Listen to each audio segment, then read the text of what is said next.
Hi friends, welcome back to my channel. இன்றைக்கி நம்ம சேனலில் பார்க்க போகிறது புத்தம் புதிய உபயோகமான சில குறிப்புகள். இந்த குறிப்புகள் எல்லாமே உங்களுக்கு ரொம்பவே யூஸ்ஃபுல்லாக இருக்கும். வீடியோவை ஸ்கிப் பண்ணாமல் பாருங்கள். இப்போ தான் என்னோடய சேனல் முதல் முறையாக பார்க்குறீங்கன்னா சப்ஸ்கிரைப் பண்ண மறந்துடாதீங்க. பக்கத்தில் இருக்கிற பெல் சிம்பிளையும் ப்ரெஸ் பண்ணிக்கோங்க. இப்போ வாங்க வீடியோக்குள்ளே போயிடலாம். ஃபஸ்ட்டு டிப்ஸ் என்னன்னு பார்த்தீங்க அப்படின்னா, நம்ம இந்த மாதிரி செலஃபன் டேப் வந்து நிறைய இடங்களில் உபயோகப்படுத்துவோம் ஒட்டுறதுக்கு. அந்த மாதிரி உபயோகப்படுத்தக்குள்ளே கட் பண்ணுறதுக்கு சிசர் நமக்கு கிடைக்காது. சிசர் கிடைக்காத டைமில் இந்த மாதிரி பென்னோட டிப்பு வச்சு, பென்சில் டிப்பு, டூத் பிக்கு, சேஃப்டி பின் அந்த மாதிரிலாம் வச்சு கட் பண்ணிப்போம். அந்த மாதிரி கட் பண்ணக்குள்ளே பார்த்தீங்கன்னா ஈவனாக கட் ஆகி வராது. ப்ளஸ் சம்டைம் வந்து கட் பண்ணவும் கஷ்டமாகவும் இருக்கும். அதுக்கான ஒரு சிம்பிள் சொல்யூஷன் தான் இப்போ நான் உங்களுக்கு காட்ட போகிறேன். இதுக்காக நான் வந்து காயின் எடுத்துக்கிறேன். எந்த காயினாக இருந்தாலும் பரவாயில்ல, 1 ரூபி 2 ரூபி எந்த காயினாக இருந்தாலும் பரவாயில்ல. இந்த மாதிரி 2 காயின் எடுத்துக்கோங்க. உள்பக்கம் டேப்போட உள்பக்கம் ஒரு காயினையும் வெளிப்பக்கம் ஒரு காயினையும் வச்சுட்டு இந்த மாதிரி ப்ரெஸ் பண்ணி இழுத்தீங்க அப்படின்னா சிம்பிளாக கட் ஆகி வரும். பார்க்கவும் நீட்னஸாக இருக்கும்.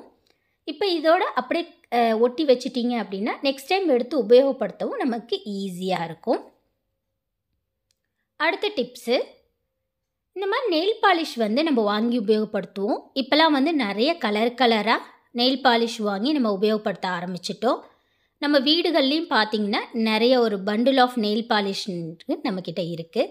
அந்த மாதிரி உபயோகப்படுத்துகிற நெயில் பாலிஷில் என்ன ப்ராப்ளம் அப்படின்னா, நம்மளோட நெயில் பாலிஷ் ஃபுல்லாக தீர்றதுக்குள்ளே கட்டித்தன்மை கொடுத்துரும்.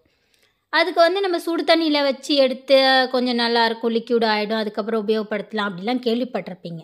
அதை விட சிம்பிளான ஒரு சொல்யூஷன் நான் இன்றைக்கி உங்களுக்கு சொல்கிறேன்.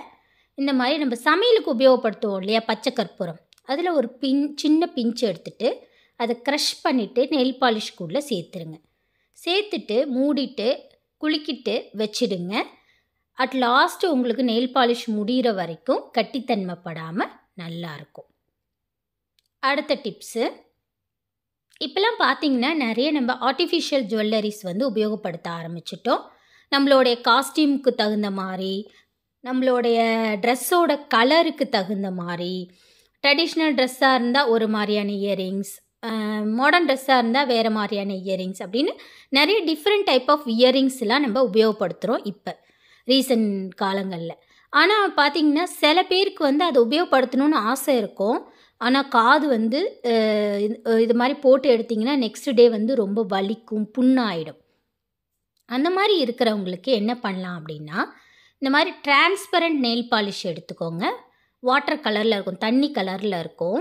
இந்த மாதிரி நெயில் பாலிஷ் எடுத்துகிட்டு நம்ம உபயோகப்படுத்துகிற அந்த கம்மலோட சொர போர்ஷன் இருக்கு இல்லையா, காதுக்குள்ளே விடுவணும்ல, அதில் வந்து அப்ளை பண்ணி விட்டுக்கோங்க. இந்த மாதிரி சொரையை வந்து பின்னாடி போடுறதுக்கு பட்டன் டைப் வந்து நமக்கு பிளாஸ்டிக்லேயும் கொடுப்பாங்க, மெட்டல்லையும் கொடுப்பாங்க. சப்போஸ் உங்களோட அந்த பின்னாடி போடுற பட்டன் வந்து மெட்டலில் இருந்துச்சுன்னா அதுலேயுமே இந்த வாட்டர் கலர் நெயில் பாலிஷை அப்ளை பண்ணிவிடுங்க. இந்த மாதிரி அப்ளை பண்ணிவிட்டு இதுக்கப்புறம் உபயோகப்படுத்தி பாருங்கள். காதில் வந்து வலி தெரியாது, புண்ணும் வராது.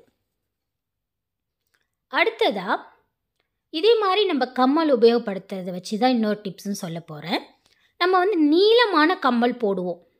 சில பேருக்கு பார்த்திங்கன்னா அந்த கம்மல் வந்து இப்படி தொங்கிக்கிட்டு வரும். ஏன்னா வந்து காதோட ஓட்டை வந்து கொஞ்சம் பெருசாக இருக்கும். அப்போ அவங்களாம் வந்து நீளமான கம்மல் வந்து உபயோகப்படுத்த முடியாது, கஷ்டமாக இருக்கும், பார்க்க வந்து அசிங்கமாக இருக்கும். அதை எப்படி சரி பண்ணலான்னா, இந்த மாதிரி வந்து டபுள் சைடு டேப் எடுத்துக்கோங்க. அதை ஒரு சின்ன பீஸாக கட் பண்ணி எடுத்துக்கலாம். இந்த மாதிரி உங்கள்கிட்ட டபுள் சைடு டேப் இல்லைன்னா அழி ரப்பர் இருக்கு இல்லையா, எரேசர், அதை கூட ஒரு சின்ன பீஸ் கட் பண்ணி எடுத்துக்கலாம். நம்ம போட போகிற அந்த நீட்டு கம்மலை வந்து காதுக்குள்ளே ஃபஸ்ட்டு நுழைச்சிக்கோங்க. பேக் சைடில் இந்த நம்ம கட் பண்ணி எடுத்த டபுள் சைடு டேப்பை ஃபிக்ஸ் பண்ணிக்கலாம். அதுக்கப்புறம் காதில் திருகாணியோ இல்லை பட்டன் டைப்போ அதை ஃபிக்ஸ் பண்ணிவிடுங்க. இந்த மாதிரி போட்டு பாருங்கள், உங்களோட காது வந்து தொங்கிக்கிட்டு அசிங்கமாக தெரியாது, பர்ஃபெக்டாக காதோட ஃபிக்ஸ் ஆகி நிற்கும், பார்க்கவும் அழகாக நீட்னஸாக இருக்கும். இந்த டிப்ஸ் உங்களுக்கு உபயோகமாக இருக்கும், ட்ரை பண்ணி பாருங்கள். அடுத்த டிப்ஸு, நம்ம உபயோகப்படுத்துகிற பொட்டு, கிளிப்பு, வளையல், கம்மல் எல்லாத்துலேயும் இப்போ ஆர்டிஃபிஷியல் ஜுவல்லரி எல்லாத்துலேயுமே பார்த்திங்கன்னா நிறைய ஸ்டோன் வச்சு வருது.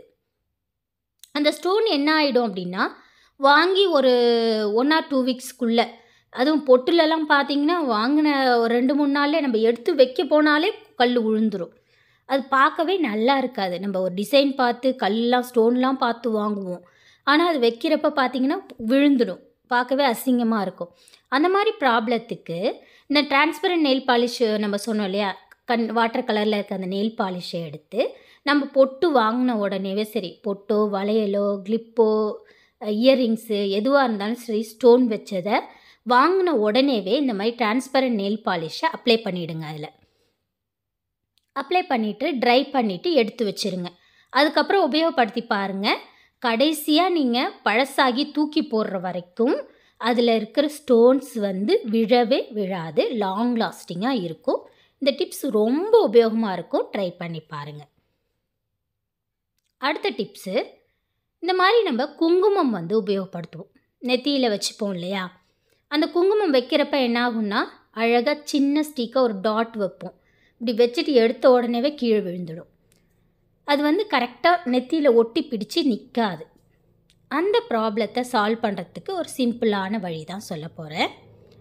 வேஸ்லின் இருக்கு இல்லையா, இந்த மாதிரி நம்ம ஸ்கின்னுக்கு உபயோகப்படுத்துறது தான். இதனால் எந்த ப்ராப்ளமும் இல்லை. நம்ம ட்ரை ஸ்கின்னுக்கெலாம் மேலே வேஸ்லின் தடவிப்போம் இல்லையா, அந்த மாதிரி வேஸ்லினை கொஞ்சோண்டு எடுத்துக்கிறேன். ஒரு பட்ஸில் நம்ம நெத்தியில் வச்சாலும் சரி, இல்லை வகுடில் வச்சாலும் சரி, ஃபஸ்ட்டு அந்த வேஸ்லினை லைட்டாக அப்ளை பண்ணிவிட்டு அது மேலே இந்த மாதிரி குங்குமத்தை வைங்க. குங்குமம் வந்து கீழே விழவே விழாது.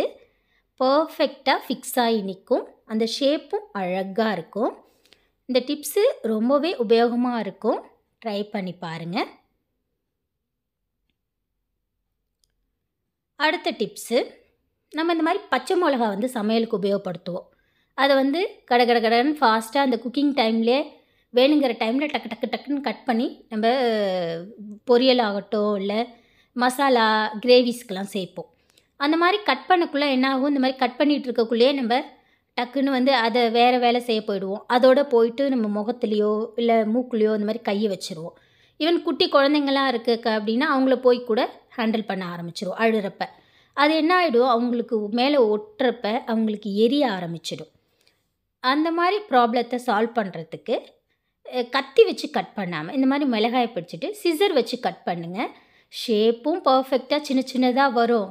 நம்ம கையிலையும் காரம் ஒட்டாது. ஆனால் இந்த மாதிரி இப்போ ஒரு கையில் காரம் படுதே அப்படின்னு நினைக்கிறவங்க, நீங்கள் இதுக்கும் இன்னொரு மெத்தட் இருக்குது. இந்த மாதிரியும் பண்ணாமல் எந்த விதமான காரம் கையில் படாமல் கட் பண்ணலாம். அதுக்கு இந்த மாதிரி ஒரு ஃபோக்கில் மிளகாயை ஃபஸ்ட்டு குத்திக்கோங்க. எத்தனை மிளகாய் வேணும்னாலும் ஃபோக்கில் இருக்கிற அந்த இதுக்கு தகுந்த மாதிரி குத்தி விட்டுக்கோங்க. அதுக்கப்புறம் இந்த மாதிரி சிசர் வச்சு கட் பண்ணுங்கள்.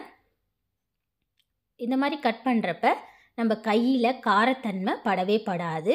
நம்மளுக்கு குயிக்காகவும் வேலை முடியும்.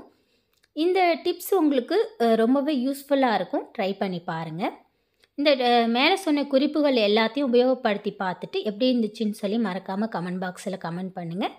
கூடவே என்னோடய சேனலை லைக் பண்ணி ஷேர் பண்ணி சப்ஸ்கிரைப் பண்ணிக்கோங்க. தேங்க்ஸ் ஃபார் வாட்சிங்.